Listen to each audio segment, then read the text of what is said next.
Excuse me. So I had a series of dreams last night, and I believe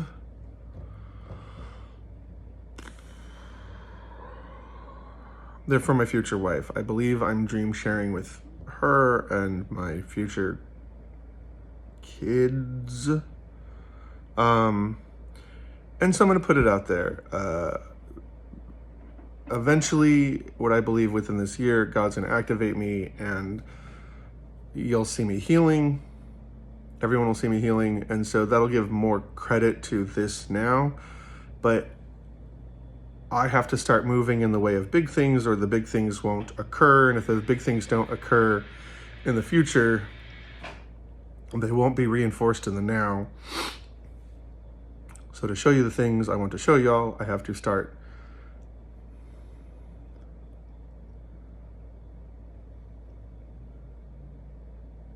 maturely giving y'all access to the bigger things I'm doing, and that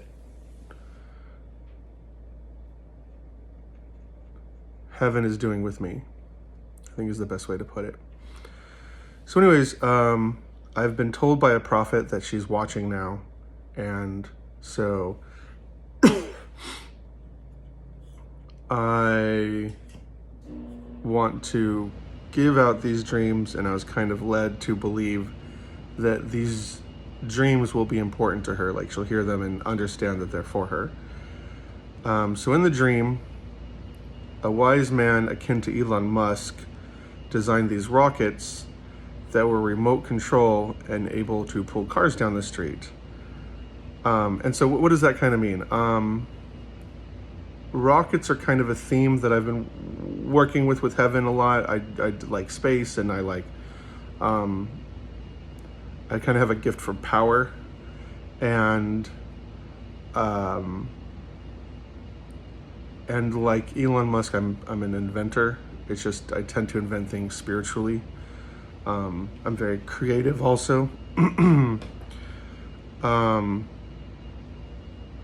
So I think Elon Musk and I share similarly an imagination for creation.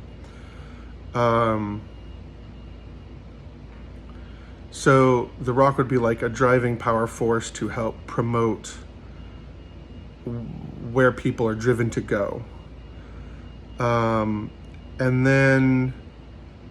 the street was like, it was interesting. It was like a 4-lane highway that like went through kind of like Yosemite, like a mountainy, beautiful area. The trees, lots of trees. And then it stopped, like the rocket stopped. Like it was at a signal, but it wasn't at a signal. And I kind of felt like it was at a wall. Like where it wasn't actually real. It was like a stage, like for a movie or a show. Like the back wall wasn't real. And so it had to wait there for a moment, and then it continued. But once it continued, it kind of like went what, and like warped into view. And I realized that the rocket had been working the whole time. It was just off screen. So sometimes the rocket is off screen working, and then it's still working, even though it looks like it's not. And that kind of makes sense for me, at least, because even when I feel like God or life isn't advancing my desires, because like I've wanted to be married since I was 5. I had that calling like immediately. Like I've always loved love and romance, and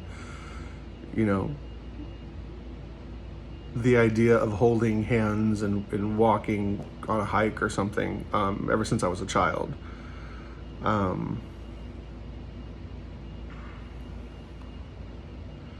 So then it's continuing,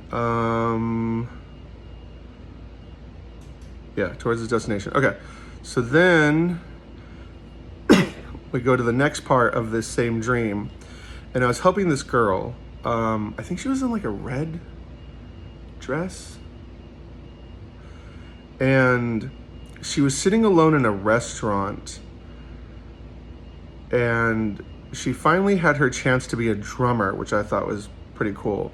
She had always wanted to be a drummer and I feel that means like probably to proclaim things. Drums would kind of be like the beating of hearts, like beat people's hearts into like epicosity, like bring out that power out of people, wake them up, beat them with like music and kindness, and teach them that they can stand and be strong and to listen to greatness and love. Be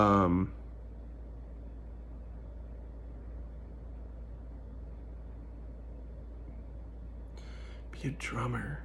I feel like there's more there though, like spiritual, drum up spiritual fervor, spiritual umph.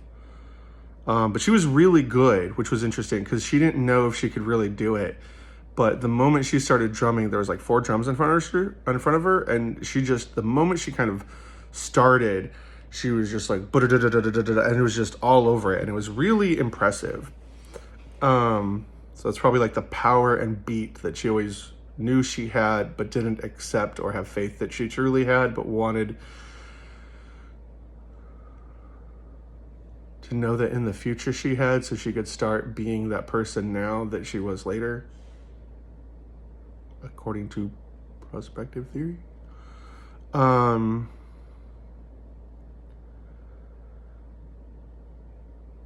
And there was something kind of Jewish about her. What did I write? Like her love for holy things was historic and mighty.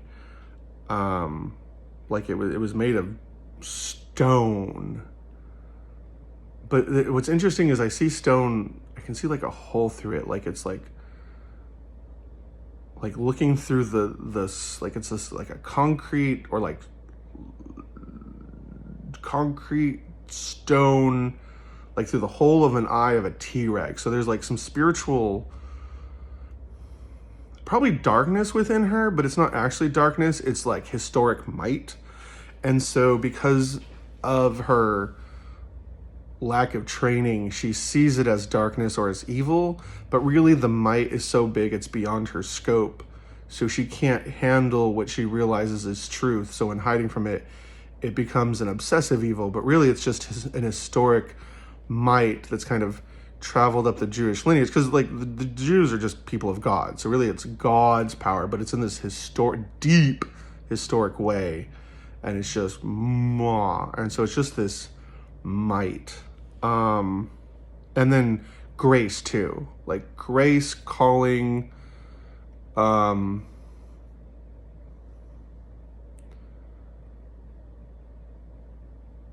then a way that understands words and the impact they have on them, on people's hearts, on people's spiritual lives. Okay.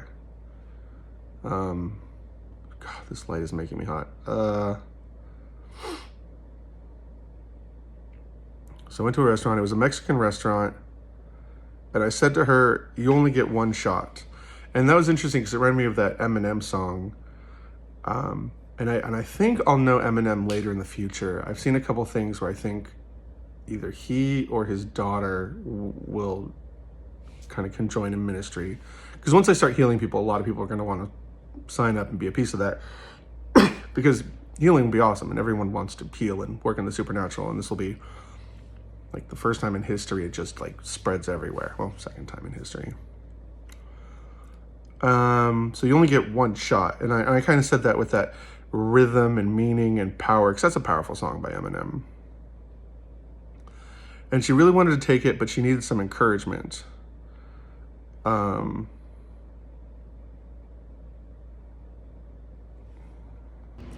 Okay, I only have so much space on my phone, so I have to break it up into pieces. I finally got her to do it with my Hollywood pastor attitude. So that was interesting. I was like, Hollywood pastor attitude.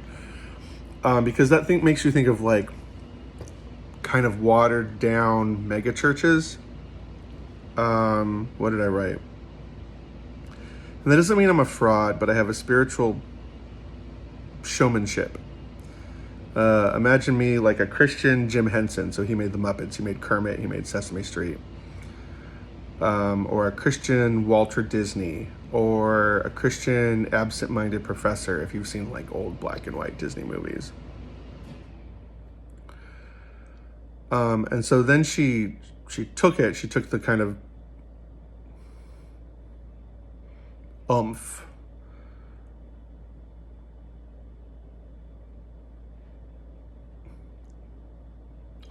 caret 3, like umph, and jammed with these two older people, and they kind of reminded me of Abbott and Costello.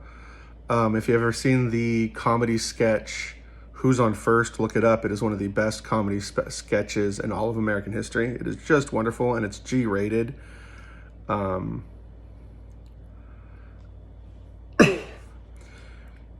so they were like jamming out and just delivering good showmanship. And she did really great.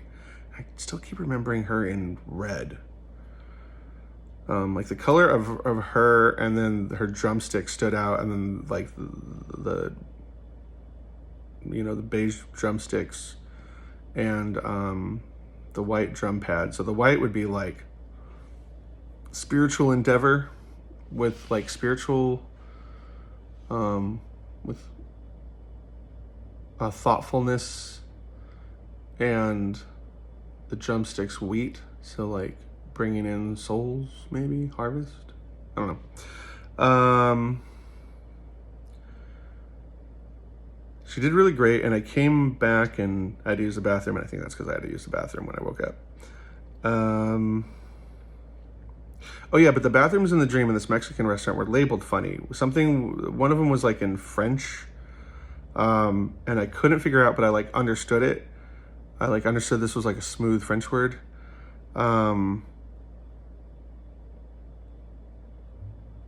I couldn't figure out what it was labeled after. And then she had done so well that the girls' room in the bathroom was named after her. So her profile, like a picture of her, was on the bathroom door with big bold letters going across it, like highlighted. And the bathroom door, even as I think about it now, the bathroom door was like a reddish pink, like a her red color with like the heavenly pink. It's like a cream pink that I've seen a lot. I've seen a lot in Heaven, actually, the few times I've seen Heaven. What else?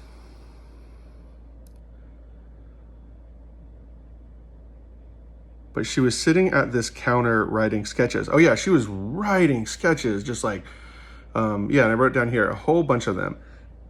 Her pen hand was a blur.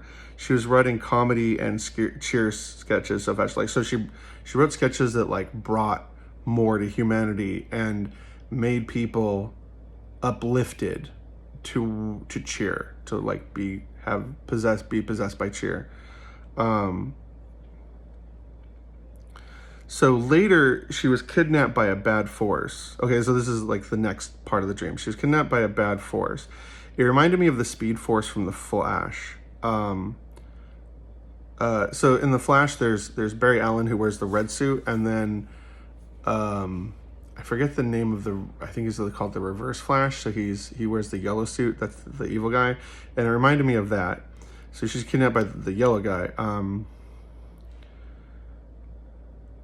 or she was held, and then I remembered, like another way of looking at it is she was held in place by the Speed Force. And so the Speed Force obviously isn't the Speed Force, but like the drawing in of this force that consumed her. Or like moved in to possess her is probably a better way to put it. Like part of her soul maybe felt trapped. So I grabbed her, like I wrapped my arms around her, and we're on this plane, like this compartment where the door was open, and we're flying way up, and the wind, when you like open the wind, there's a pressure difference, so it tries to suck you all out.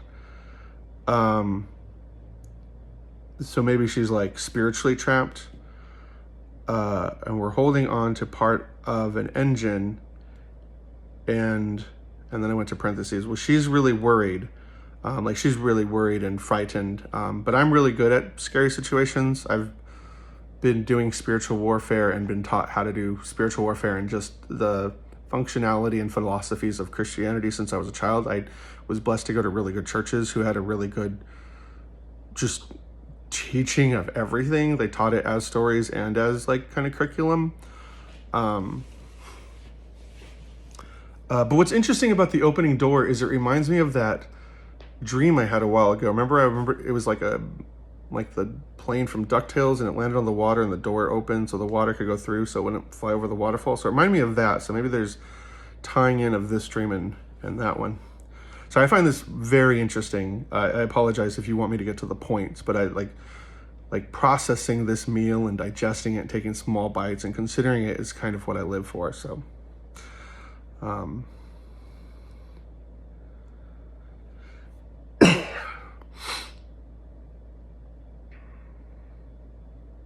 so she's worried we're going to get sucked in. So there's 3 engines. There's 2 under the wings and 1 on the tail.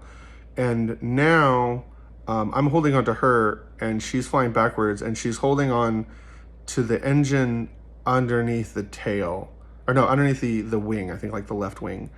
And I think she's trying to scream or be scared or be worried or doesn't know what's gonna happen or what this is gonna do to her, because the tail engine is like right behind us. And then where is it? And so I look back at the engine and there's like the hole in the center that pulls in the air, but it's like this deep, dark well. So normally that makes us think of evil or darkness is scary. In my experience, most of the times I see blackness, it's normally like a possession of light.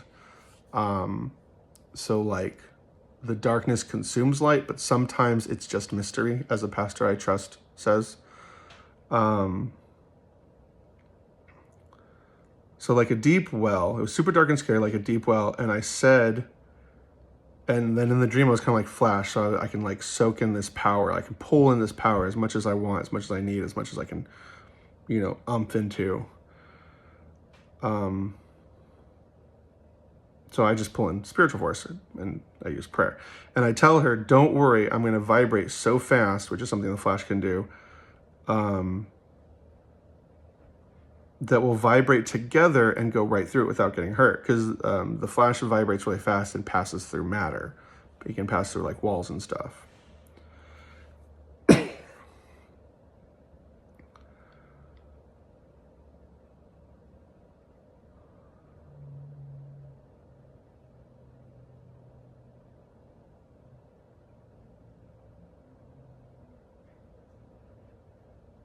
And so finally she lets go, and in like the 20 or so feet between the engine to the next engine, I vibrate so fast that when we fall into the engine, and I remember telling myself, it's like we went through the last dark part together. So we go into the engine and the scene goes dark. Like, what happened? And then it's like a James Bond moment. So it's kind of interesting because it moves from like a superhero moment to like an action star hero type film. So the kind of polarity shifts, which is the theatrical polarity shifts, which is cool. I think that's a cool way to put it. It's like a James Bond moment. I have to make another pause. Okay.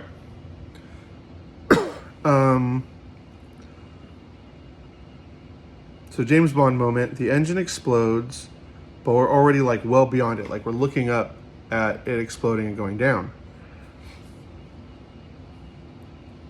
And we're falling to the ground below and we're totally safe in each other's arms.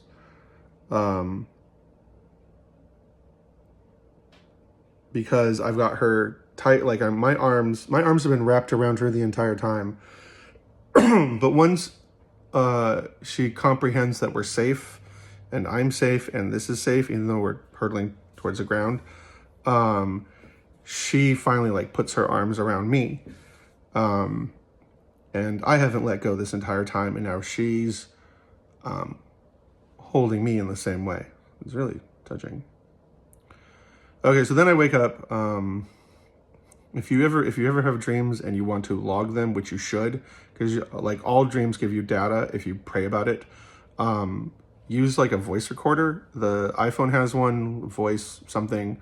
All phones do. I'm sure there's apps, because you can just like, in your cognitus, you hit record, and you go like, okay, so my dream, blah, blah, blah, blah, blah, and then you hit stop, and then you go back to sleep. And it's nice, because then you don't have to like type it, which takes a while. Or you can use speech to text.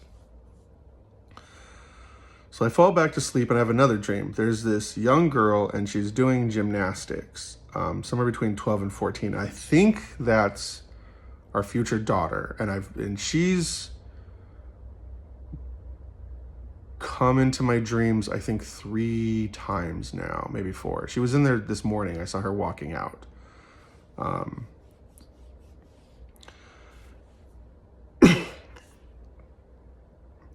Which makes sense, because kind of like the Jewish tradition where you become an adult at 13, I want to give my kids gifts kind of around then. So when she turns 13 or 14, once I feel she's got like a stable anchorage towards our family and sees herself as a family anchored to that, then I'd be okay to impart those powers. Yeah, I have a heart to adopt kind of older children, because I've heard they never get adopted. I heard people always want the babies. And so I'm not against having bio kids, but I just have a heart to have at least 1 or 2 adopted children. I'd be okay with all adopted, but you know, if my wife who's watching this wants bio babies, that's fine too. I think I had a vision where I met one bio baby. He was lightsaber. His eyes and his clothes were lightsaber blue.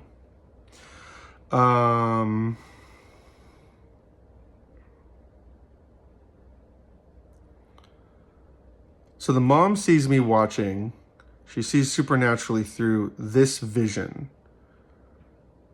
So that's probably communicating that my wife is hearing this and now understands that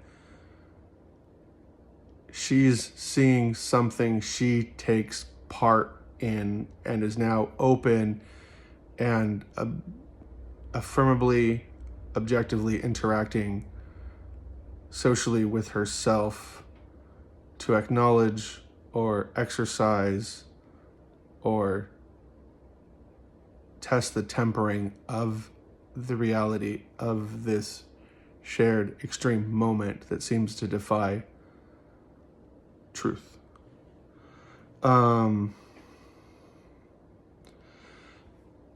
So she hands me the camera to watch, which was interesting. So I saw myself as this kind of mysterious man in her dream, like this larger than life mysterious man, but that could just be our height difference. It's always weird seeing me from other people's point of view, because like I'm 6'1", so I look huge. I had no idea how big I look to other people who are shorter than me.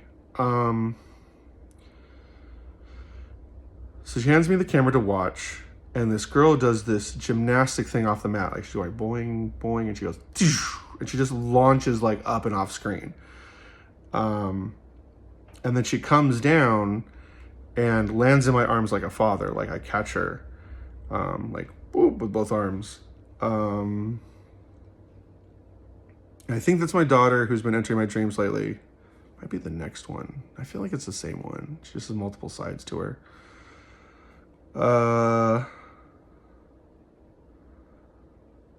And then I wrote, I have a dream, a calling to be a dad, and I want to adopt, and it makes sense that my future daughter will have my powers. I remember I heard my child's voice say, I think it was my daughter, she was doing a school presentation, and she said, my dad is power, and I could see my eye. I could see like half, and my eye, it was like Cyclops' eye from the X-Men, and there was this, it was just red with kinetic power, and it had this white clear gem inside of it. And I was like, whoa, that's the impartation of something special. And then the other side, I think, is a bunch of mysterious anointings and provisions and powers that my wife is going to get when I get married to her. And so our daughter says, and my mom, she's mysterious. I think she said she's mysterious in many ways. So I thought that was just the best thing ever.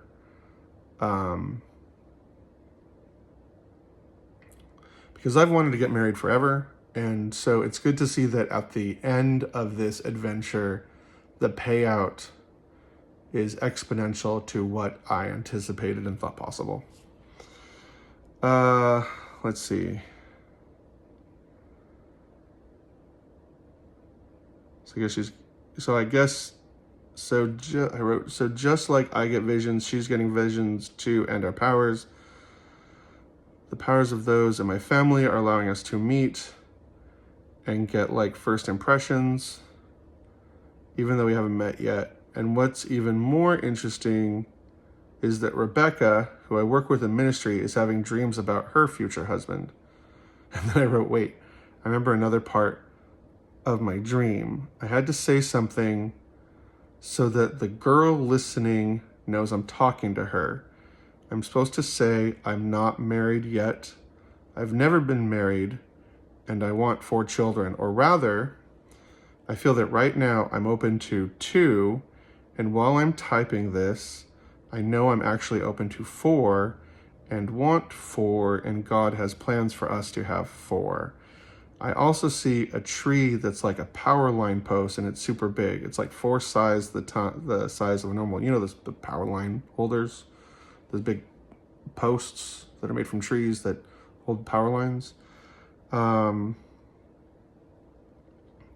the power of the imagination and mystery will course right over and through our family once we're together. So, hope that makes someone elative. And even if this calls to you and you're not my wife, like, pray for a husband that is mighty and awesome. Or if you're married and you're not happy with how your marriage is, pray that your marriage or your family or your husband like adopts the qualities you want, and God will adjust him and adjust you.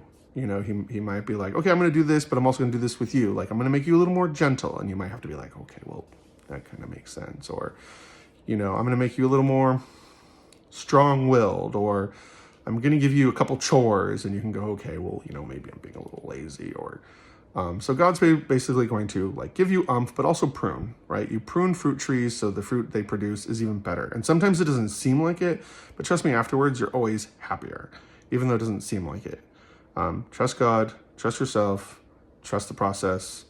And if you're a man, same thing. Like, pray for what you want in a woman, pray for what you want, in a wife. And if you're married and you're not happy, pray for the changes you want to see. And then God will start to pull you towards happiness, joy, and hope, like unconditionally. Like, he will move things in a way to where you have ultimate victory. Just pray and pray and pray. I tell people it's like the atomic bomb. You pray and pray and pray and pray and pray, and the war seems like it's going to go on forever. And then all of a sudden the atomic bomb and the sun just drops. And you're like, oh, like,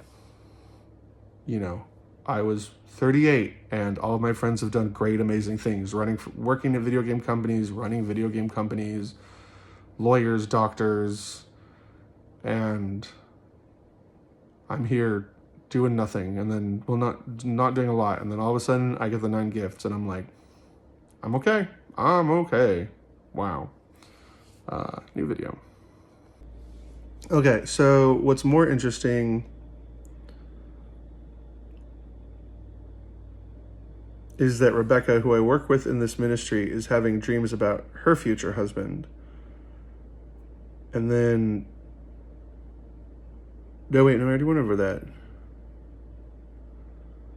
Natural one and the power of imagination and mystery will course right over us and through our family once together. You could also say it power us. Okay, so then another part of the dream, which was really interesting. And what's really interesting is that it was when you start doing supernatural stuff, especially if there's prophecy involved, which this stream is more gift of knowledge, revelation, is I have a responsibility to do it correctly, even if it may seem silly to others. Like, when you're working with heaven, kind of who cares what other people think? Like, I still want manners and decorum, but... Okay, so then I saw ex-Mormons laughing at this girl for trying something. Like, I saw her being laughed at for trying something or having faith that something was true. And I saw it was, I misspelled a word. Oh, it was like the letter M, like a big M. And then underneath that big M, I saw an X and Mormon. So it was very interesting. Mormon and ex-Mormon. Big Mormon and ex-Mormons. Mormon. So I don't know. I wrote like, so maybe both elder and younger, or mature and less mature, older and younger. They were laughing at her or teasing her. They weren't being like cruel or violent, but they were definitely playing at her light heartstrings to discourage her. And even now I can feel like it was kind of like a spiritual, like a counter spiritual gift of discouragement that was like kind of coming through, maybe. My gifts are growing a lot, so sometimes it's hard to process everything, and I also want to get through this without going on and on and on and on and on. So yeah, maybe both Mormons and ex-Mormons is probably a good way to put it. That's probably the truth. Laughing at her for being silly, for being so silly, and for trusting herself on something like this. It was like 4 of them, but it could also be that her personality was fractured. So imagine if like your eye is like a broken piece of glass, you might see 4 people when really it's 1 person. So in this process, she might, or whoever you are being put back together towards you can see the one enemy. And that doesn't mean like a vicious vice enemy, but there's an enemy to the equation, and you probably have such a heart of love that you see everyone as potential allies, and you forget that some people are your antagonists. And that doesn't mean we hate them, but there's sometimes where you need to, what's called rebuke. So there were times when the apostles would say really dumb things. So when they got all the powers, this crowd came to stop them, and they said, "Shall we call fire from the sky and kill them?" And Jesus rebuked them. And like, I think it was Peter that said, "Jesus, don't die." And Jesus rebuked him. "Get behind me, opposer." So that's probably one of your, what's it called? Like kryptonite, weaknesses, critical character flaws. Is that you consider everyone to have potential kindness and care and be a friend, but sometimes you need to lay down the law. Like, no, this is what's going to happen. This is what I'm going to do because I'm going to do it. I have decided so. Now I'll do it. And part of being a leader, part of having a leader calling, which you do, is you have to often do what is good because it is good, and you have to do what needs to be done because it needs to be done, because you're on this path you see, and just because no one else can see it doesn't mean it doesn't exist. And that's a problem when you always go and trust your friends to the nth degree. As much as you trust your friends, and they are your family, and they are your bedrock, and they are your foundation, God is our King, and we kneel before him. And so we're always in communication with him against our knowledge and our wisdom and our faith and the wisdom and faith of our good counsel, like our peers. So when you add God as a peer, you end up going the direction of righteousness and true north more often in a heavenly way, and don't get stuck and tripped up so well on your own ego. Now, and I'm not using ego derogatorily, but ego is what asks us to challenge the stars, to go to space, to make medicine, to make life, to teach love. Anyways, so pray more often and you'll see more love and love's power in your life, because the opposite of the coin of love is God's power. Okay, so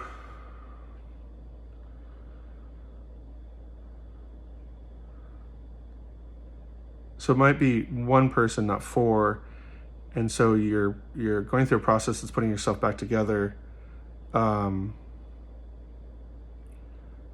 the process will heal that fracture or break into her emotional core and teach her how to see Earth as whole again and to be whole. So, and I want to say that I love you completely and totally, even though I've never met you. That is okay. And even if it turns out I'm crazy, that's okay too, because you learn a lot. Eventually you have to play baseball, and you learn a lot when you fail. You learn a lot when you fail. So I'm okay with that. But this isn't going to fail. This is going to work, and it's going to be awesome. And then everyone will say, wow, that was cool. That was awesome. Okay, so next part. I wrote, just because I like to anchor things to the Word of God, because the Word of God is supernaturally stable, I wrote Mark 12:31, have unconditional love for your neighbor as yourself. And this one was for you. People forget that you are required by heaven to eternally, as a rule of reality, to unconditionally love yourself as you unconditionally love others. The word love they use in that passage is agape. Agape is unconditional love. So if you are unconditionally loving others, you, as a rule and law of heaven, have to also unconditionally love yourself. And if you're suffering, you need to forgive yourself. You need to, it doesn't matter what you've done in life, God gets to judge you, not you. We want to, of course, attune ourselves to God. God is righteousness. That's what repenting is. It just means to turn away from. And then the word sin just has to do with missing the target. So all God is talking about is we move towards Him. You need to forgive yourself and unconditionally love yourself. The Bible is very big on forgiving and forgetting. Forgive yourself. Turn towards God. Pray to God. Acknowledge that you have super duper power, and don't shy away from it. Doesn't mean you need to be an authoritative stupid head, but if God's saying you're going to do super duper umphy stuff, you need to say, yes, sir, I acknowledge this and I will do so with epicosity. Okay, so yeah, because disagreeing with God, especially on the gifts He's given you, is a form of pride and maybe blasphemy too. It's definitely sinful, and I don't mean that like derogatory. I just mean like, don't let your head get in the way of your joy and endeavors, because I love you and I don't want to see you tumble and fail and wonder why you're tumbling and failing, because it's just like you're super duper and uber powerful, and it's okay to be powerful in the spiritual presence and force of God. Like, we just be humble before God and you'll be okay, and it's okay. I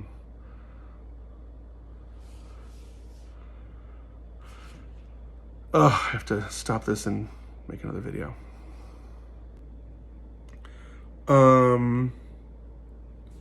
Okay, so I fell asleep again, and I had one more dream. Let's see, what did I write? I don't like to sleep my days off away, so maybe there'll be more on this later, but I saw this woman give it a chance, and she went through the darkness into my mind. I do mean my imagination? Anyways, mystery and scare.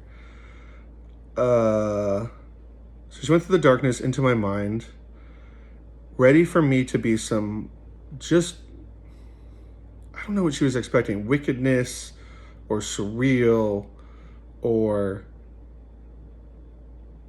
malicious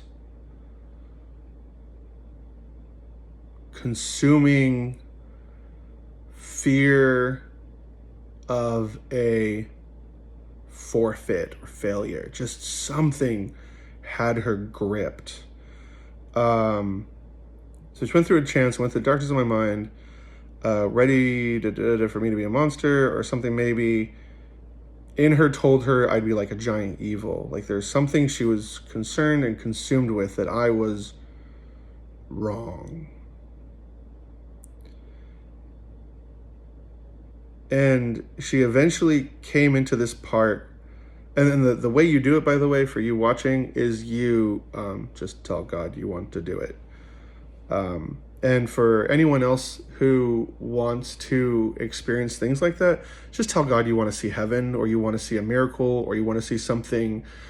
What I do when I'm bored is I'll say like, I want to make someone laugh. And I think I was just like, God, I really want to make that guy laugh. And it was this guy I could tell just had this really stiff heart and nothing made him happy. And he had a little bit of intellectual arrogance, but smart people sometimes do. They don't understand why people are so dumb. And it's not that people are dumb, it's just they're really smart.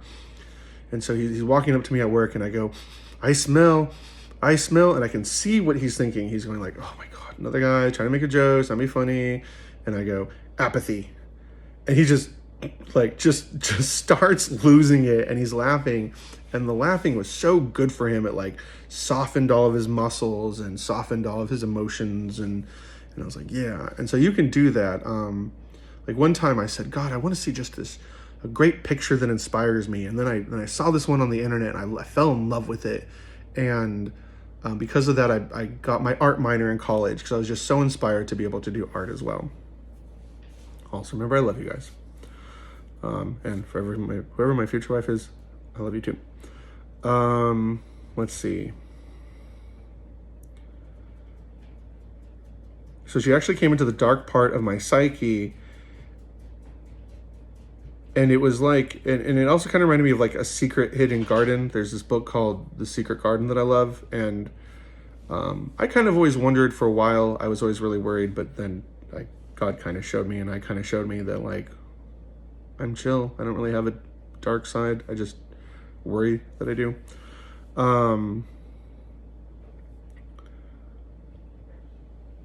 And so she gets there, and it's actually like a showpiece for Mr. Rogers' Neighborhood.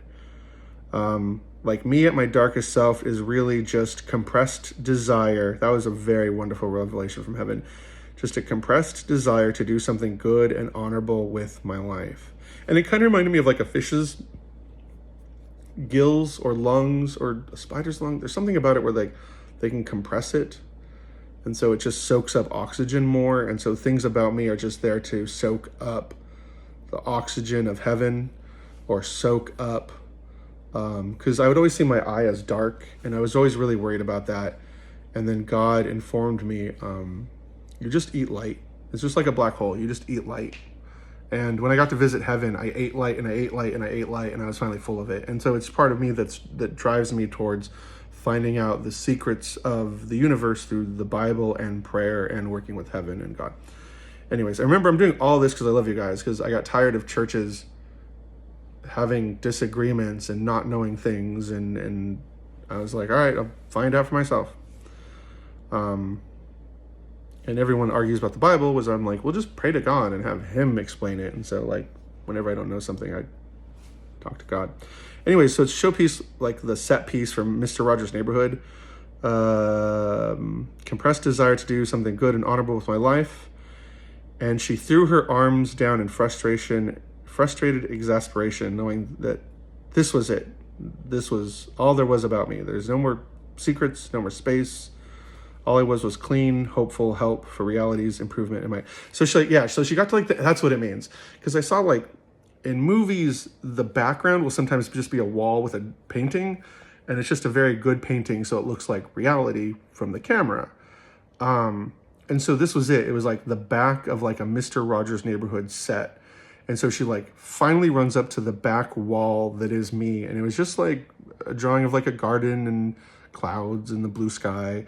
And so she has these like fists up, ready for everything and full of anger and this like hatred for just, I think probably all the suffering she's gone through, and like I might somehow be a part of that. I don't know. And then she like trembles and then like puts her arms down in like frustrated exasperation. Like, this is all there was to me. It was just this. Like, yeah, like there's no, I'm not doing anything weird and demonic. I just like, I'd pray to God, and then like God would show me a little bit. I'm like, cool. And then I'd pray to God and a little bit more. And I'm like, hey God, can I have the 9 gifts of the Holy Spirit? And then prayer and prayer and prayer and prayer and prayer and prayer. And then I get those, cool. And then I think that's it. And God's like, no, there's no ceiling in heaven. A prophet or someone with the gift of knowledge I trust said. I was like, oh, okay, we'll keep going. And then thought it was done. And God's like, nope, we're going to keep going. And now you're going to learn about anointings. And now you're going to learn about mantles. And now you're going to start getting your, what do you call it? Like your party, like a D&D party together. So that way you're like ready to go. And oh, you have all these ideas in your head that you've made bullet points on? No, now you're going to expound on those ideas. And now you're going to do this. And now you're going to do that. And then what you do is going to be so big. It's like the sun is going to come down from heaven over Earth and America. And okay. And then you're going to eventually go and heal people in Russia and minister in Russia. And you're going to go to the big 3 in Japan, the creator of Naruto and Bleach and One Piece. And they're going to become these, you know, happy guys because they're going to learn about Christianity. And then you're going to help North Korea find Christianity. And I'm like, okay, I'm just praying. I get stuff wrong, and then I learn from it, and I talk to wise people, and I talk to God. But eventually you have to stop assuming that your dark fears of being corrupt and undesired are a lie, and you need to trust what you're learning with God, that when he says you're going to go and do these mighty things, and that you have mightiness within you that you do, and then you work in it, and then mighty things occur. And you can be like, look, everyone, praise God, because I don't want to be worshipped because I am not God, and I don't have that kind of drive. I just like to work in the supernatural and make the gears of heaven move and be like, ha ha ha ha, I did that. I moved those gears.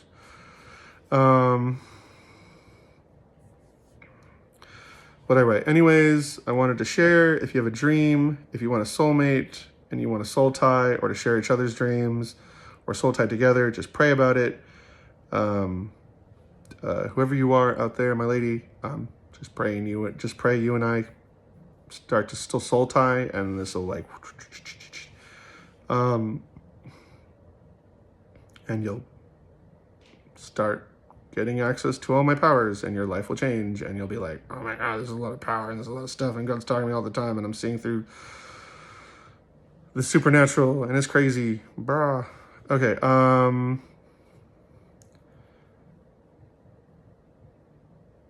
just pray about it. The power of heaven is infinitely creative, whether you're not getting or desire for any type of dream, no matter what it is, pray about it. Prayer is the driving of all supernatural force in the universe. You can't call for those secret hopes in your heart without it. I love you all. And whoever you are, my lady, I love you too. Be super interesting to see what happens. What did God say?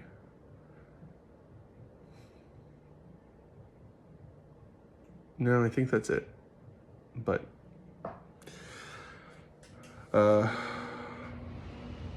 yeah, you guys are great. I pray that all of your dreams come true. Seriously, no matter how ridiculous your dream is, if it's being a rap star or someone who makes movies or goes to the moon, like, do it. You'd be surprised. Plus, makes your life super meaningful. Plus, you meet a lot of cool people. Plus, it fulfills you. Plus, you get to surprise everyone, etc., etc., etc., etc. I truly do love you guys. You guys are great.